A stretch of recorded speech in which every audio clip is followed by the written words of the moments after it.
Hello students, आपको पता है कि हमारे चैनल बीट योर एग्ज़ाम पर पॉलिटिकल साइंस नेट जेआरएफ की क्लासेस स्टार्ट हो चुकी हैं, जिसमें हम सबसे पहले यूनिट पब्लिक एडमिनिस्ट्रेशन यानी कि लोक प्रशासन को पढ़ रहे हैं। ये लोक प्रशासन का दूसरा क्लास है। पहले वीडियो का लिंक आपको डिस्क्रिप्शन बॉक्स में मिल जाएगा। तो चलिए हम स्टार्ट करते हैं अपना आज का टॉपिक, लोक प्रशासन विषय के रूप में लोक प्रशासन की विकास यात्रा। एक चीज़ मैं और आपको बता देना चाहती हूँ कि ये टॉपिक काफ़ी इम्पॉर्टेंट है। पिछले बैक ईयर्स में इससे कई सारे क्वेश्चंस आ चुके हैं, तो इसलिए आप इसको ध्यान से देखिएगा। ठीक है, चलिए हम स्टार्ट करते हैं। देखिए, विषय के रूप में लोक प्रशासन की विकास यात्रा को कई चरणों में विभक्त किया गया है।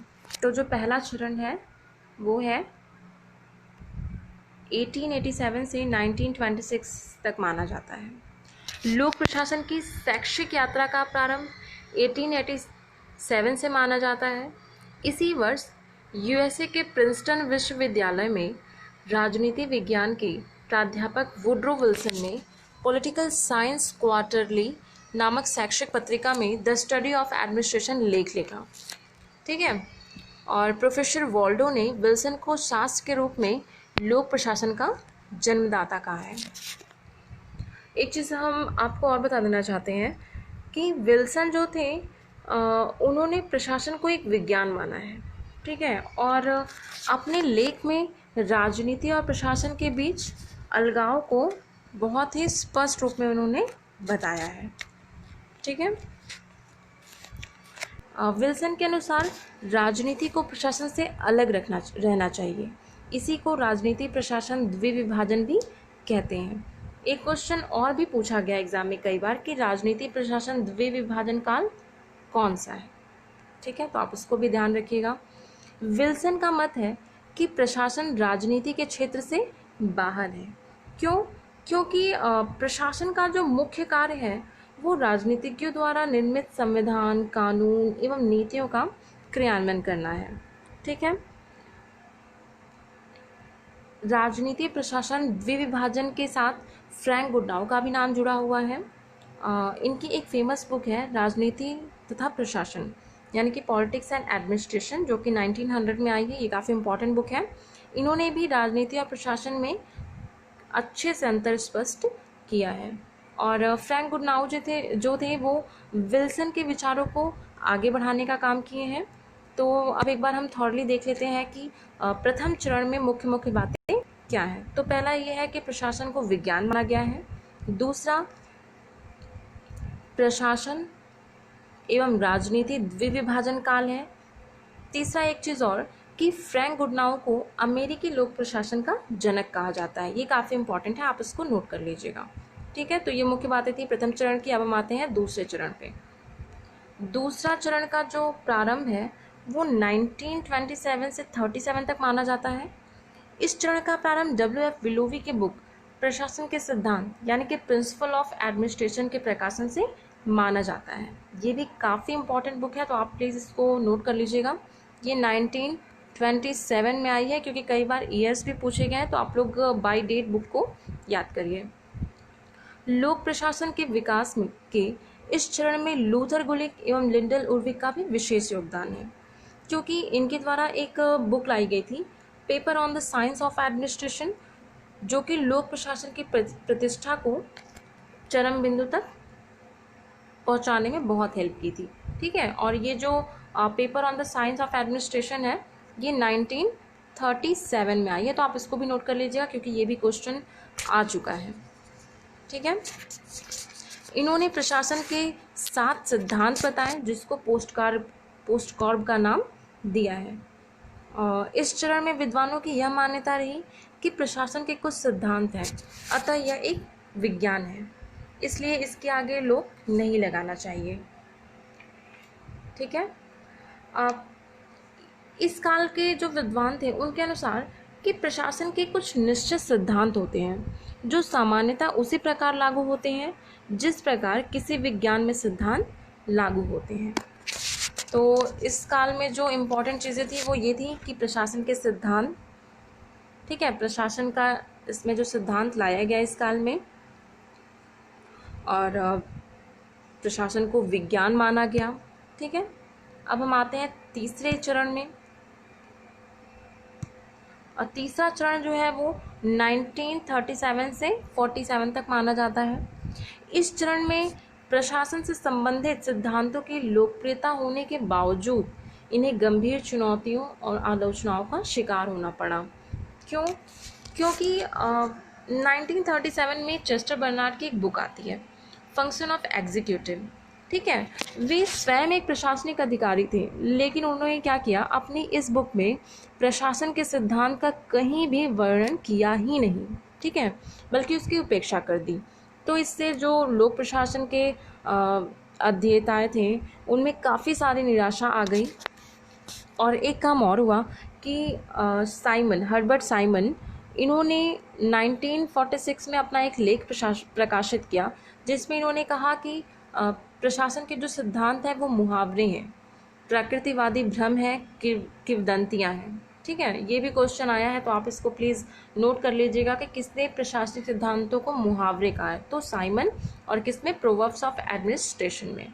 ठीक है, तो ऐसे में क्या हुआ कि इस काल में लोक प्रशासन के लिए बहुत सारी चुनौतियां सामने आ गई।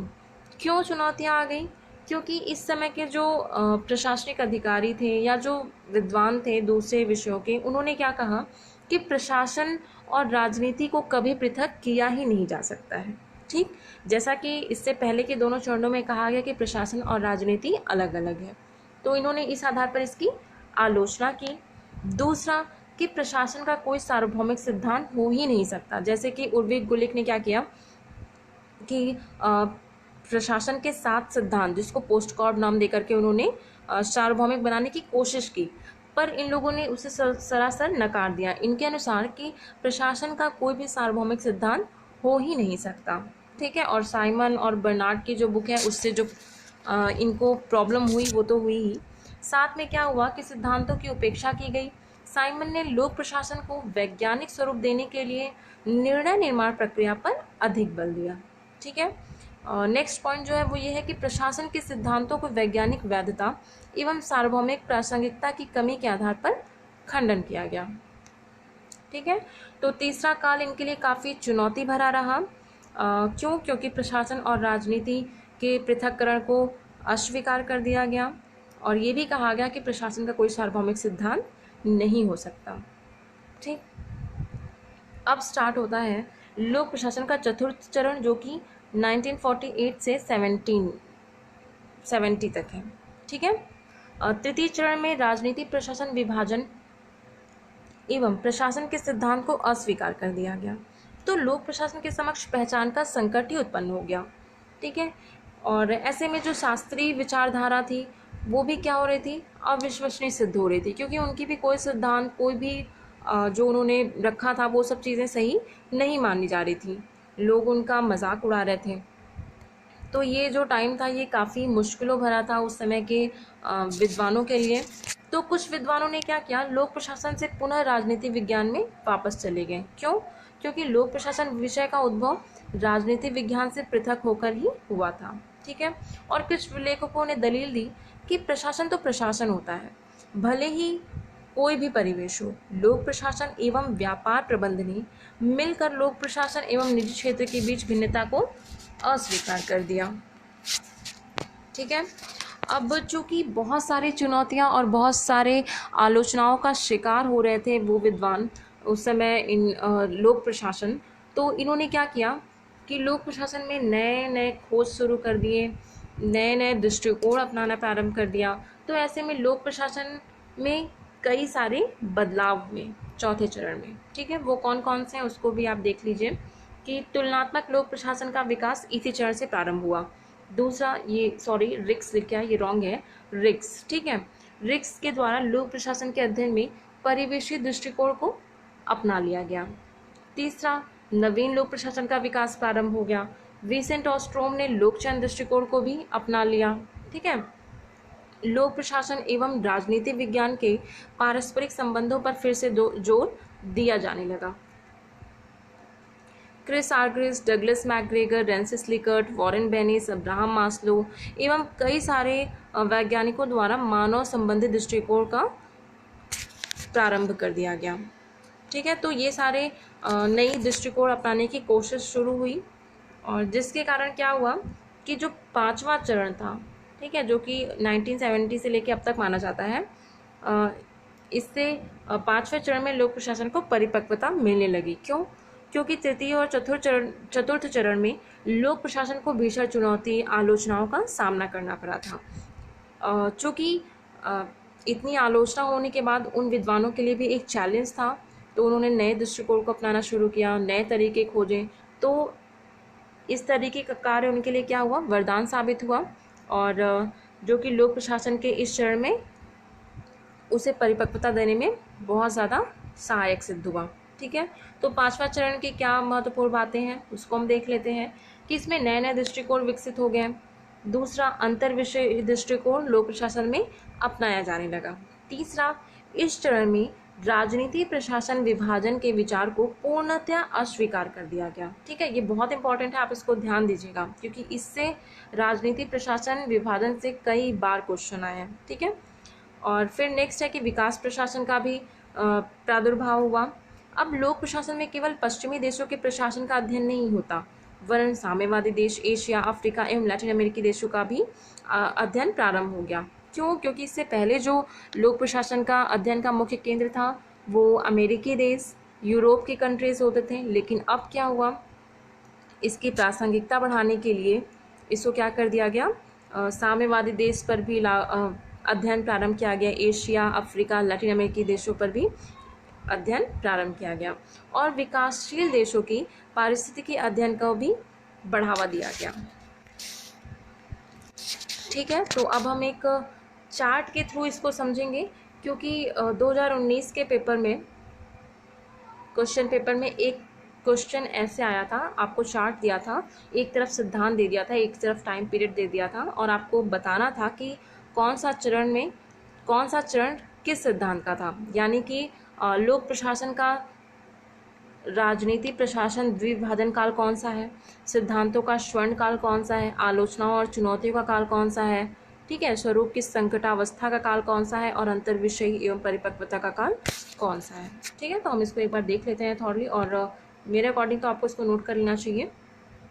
तो जो पहला चरण है, जो कि 1887 से 1926 तक है, लोक प्रशासन का राजनीति एवं प्रशासन द्विविभाजन का काल है। ठीक है, द्वितीय चरण सिद्धांतों का स्वर्ण काल है, क्योंकि इसी में पोस्ट कॉर्ब आया था। तृतीय चरण जो कि आलोचनाओं और चुनौतियों का है, क्योंकि साइमन और बर्नार्ड द्वारा इसको प्रशासनिक सिद्धांतों को मुहावरे कह करके इसकी आलोचना की गई थी।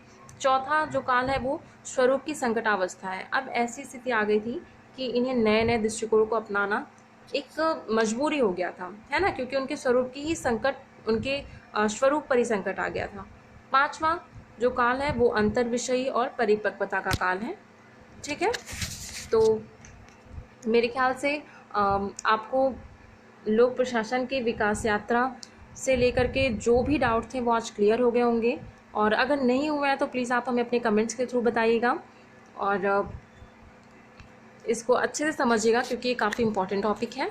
तो अगर आपको वीडियो अच्छा लगा तो इसे लाइक, सब्सक्राइब एंड शेयर करें। Thanks for watching.